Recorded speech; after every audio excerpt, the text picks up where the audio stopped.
Meaning of Gloucestershire. Gloucestershire.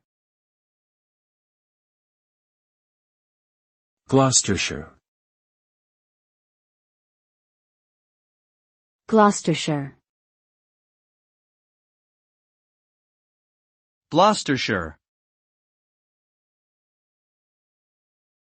Gloucestershire is a county located in southwest England.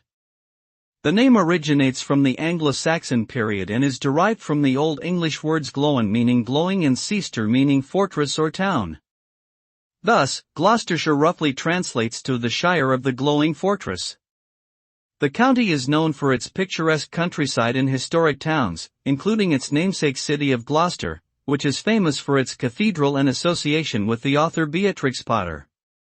Gloucestershire is also home to the Cotswolds, an area of outstanding natural beauty.